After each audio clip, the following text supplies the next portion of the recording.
At exactly 3 a.m. on August 8, 1963, near Cheddington in rural England, a Royal Mail train traveling toward London was brought to a sudden stop by a red signal that should never have been there. Within minutes, a gang of armed men boarded the train, overpowered the crew, and disappeared into the darkness with what was then £2.6 million in cash, equivalent to nearly $67 million today. Britain had never seen anything like it. No major train robbery of this scale had ever occurred on its rail network. Overnight, the country realized that one of its most trusted systems had been quietly defeated. The train was carrying high-value packets, sacks of cash collected from banks across England, Scotland, and Wales, all destined for London. Security at the time relied more on tradition than force. The idea that anyone would dare rob a Royal Mail train felt unthinkable. That belief was exactly what made the robbery possible. The gang didn't rush. They didn't improvise. They studied the system, understood its habits, and exploited its blind spots with precision. The first move was deceptively simple. Somewhere near Cheddington, members of the gang tampered with a railway signal, switching it to red. When the train approached the signal, the driver, Jack Mills, followed protocol and brought the train to a stop. The fireman jumped down to use the trackside telephone, only to discover the wires had been cut. That's when the illusion of routine collapsed. As the fireman returned to the engine to report the problem, both he and Mills were suddenly attacked. Mills suffered a severe head injury, one that would haunt him for the rest of his life and may have contributed to his death years later. With the driver injured, the gang faced an unexpected problem. They couldn't operate the specific model of train. Instead of panicking, they adapted. Mills, despite his injuries, was forced at gunpoint to drive the train forward to a prearranged location where the rest of the gang was waiting. Before moving, the attackers uncoupled the third carriage, the one containing the high-value packets. From the perspective of the postal officers inside, it looked like a mechanical failure. Steam escaped. The carriage separated. Nothing immediately suggested an attack. Inside that carriage, 5 postal officers attempted to signal for help. They pulled the communication cord. They shouted from the windows. No response came. It wasn't until a window was violently smashed that the reality became clear. One officer shouted the words that would later echo through history. "It's a raid." A man wielding a heavy metal crowbar climbed through the broken window, followed by others who entered through the corridor door. The officers were threatened, forced to lie face down at the far end of the coach, and guarded while sack after sack of cash was thrown out of the train to waiting vehicles below. The robbery itself was over quickly. The gang worked with discipline, ignoring personal items and focusing only on the high-value packet sacks. Once finished, they bundled the injured driver and fireman into the coach and ordered all 7 men to remain inside for 30 minutes. As soon as it was safe, 2 officers disobeyed that order and raised the alarm. By sunrise, Britain woke up to shock. The amount stolen was initially unclear, and rumors flooded the press. The Postmaster General cut short his holiday in Spain and returned immediately to face the growing crisis. It soon emerged that 3 top security trains that should have been operating that night were all out of service, a coincidence that fueled speculation of an inside job. The robbery felt too precise, too informed, too clean. The Post Office's investigation branch launched one of the largest internal probes in its history. Every one of the 70-plus Post Office employees working on the train that night was scrutinized. At the same time, investigators began the massive task of calculating the exact loss. This meant tracking 663 high-value packets sent by banks across the entire country.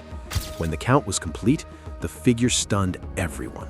636 packets were gone, totaling approximately $66.7 million in today's value. A reward of $7 million was offered for information, with $290,000 contributed by the post office alone. Public interest exploded, tips poured in, and one of them would change everything.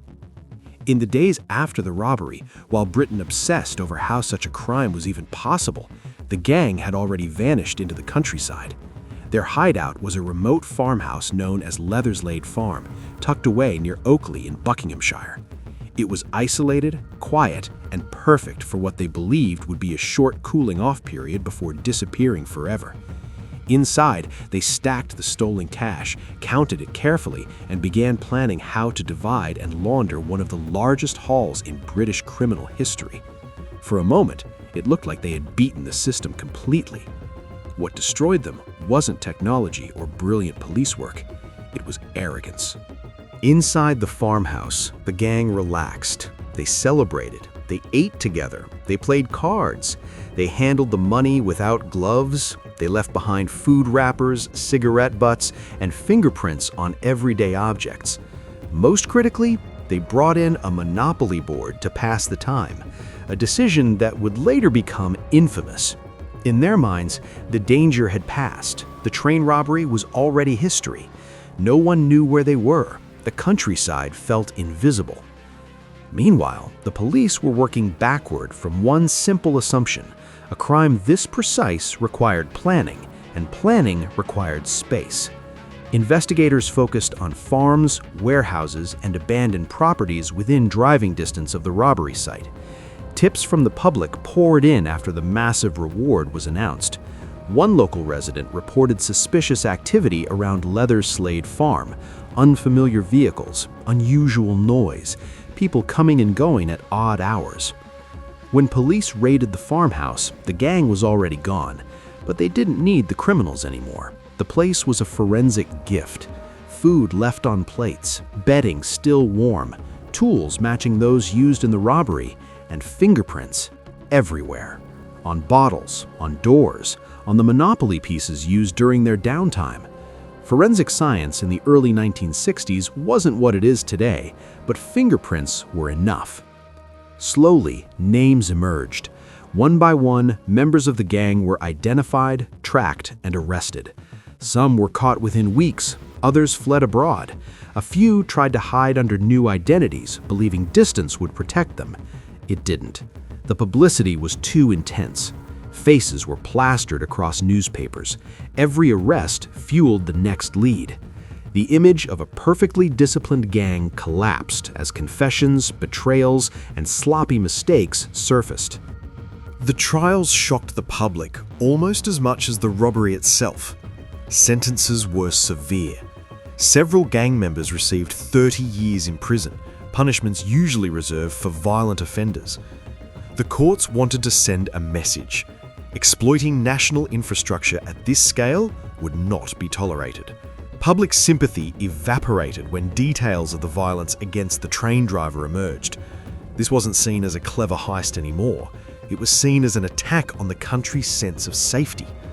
Yet even as the gang was dismantled, the story refused to end cleanly. Some members escaped custody, others vanished after release. A portion of the stolen money was never recovered. The robbery began to transform from a crime into a legend, retold, romanticized, argued over for decades. And at the center of that legend was a deeper truth the country struggled to accept. The Great Train Robbery didn't succeed because the criminals were superhuman. It succeeded because the system relied on routine, trust, and the belief that no one would dare challenge it.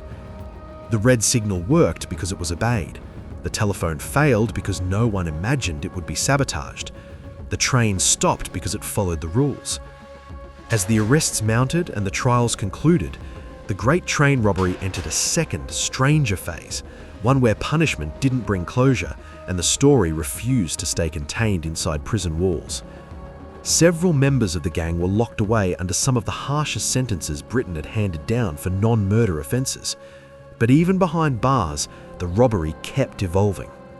The most notorious chapter came from Ronnie Biggs, whose name would become inseparable from the crime itself. In 1965, less than 2 years into a 30-year sentence, Biggs escaped from Wandsworth Prison using a rope ladder thrown over the wall. Within days, he was gone.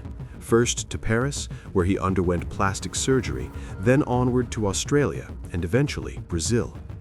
His escape didn't just embarrass the prison system, it reignited global fascination with the robbery. Newspapers reframed the gang not as criminals serving justice, but as figures slipping through the fingers of authority.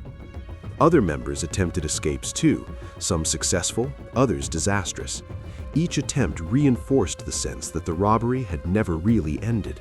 It kept producing consequences, new failures, new headlines, new questions about how a group of ordinary criminals had so thoroughly disrupted national institutions. Meanwhile, police continued chasing the money itself, which proved even more elusive than the men. Despite seizures and recoveries, a large portion of the stolen cash simply vanished. Some of it had been spent quickly, some buried, some laundered through intermediaries who were never identified. Over time, the missing money became a legend of its own, fueling rumors of hidden stashes and secret fortunes waiting to be discovered decades later. Treasure hunters searched fields, journalists chased tips. Nothing definitive ever surfaced. Public perception fractured. To some, the robbers were violent criminals who injured an innocent train driver and threatened national security. To others, especially as years passed, they became symbols of rebellion, men who exploited a rigid system that never imagined it could be challenged. Films were made, books were written. The robbery entered pop culture, softened by distance and myth, even as the human cost remained real. What Britain ultimately had to confront was this. The Great Train Robbery wasn't just a crime, and it wasn't just a failure of policing. It was a failure of imagination. The system assumed obedience. The gang assumed nothing. They studied rules not to follow them, but to predict them. Every step worked because the system did exactly what it was supposed to do. When the last trials ended and the final prison doors closed, Britain expected the Great Train Robbery to fade into history. Instead, it hardened into a lesson that would quietly reshape how modern systems think about security. Railways, postal services, and national infrastructure agencies across the country reviewed every assumption that had made the robbery possible. Signals were redesigned, communication lines were secured, cash transport procedures were overhauled. The idea that tradition alone could protect high-value systems was officially dead. Yet what made the robbery endure wasn't just what changed afterward, it was what it revealed about the nature of trust. The gang didn't defeat the railway by force. They defeated it by understanding that systems are built on obedience. A red signal works only because it's believed. A telephone is trusted because it's assumed to function.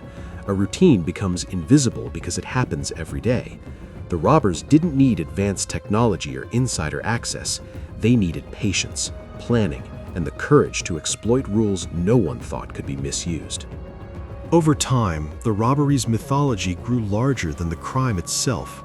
Some of the men involved died in obscurity. Others lived long enough to watch themselves become symbols, sometimes celebrated, sometimes condemned. The injured train driver, Jack Mills, never fully recovered, a reminder that beneath every legend is real harm.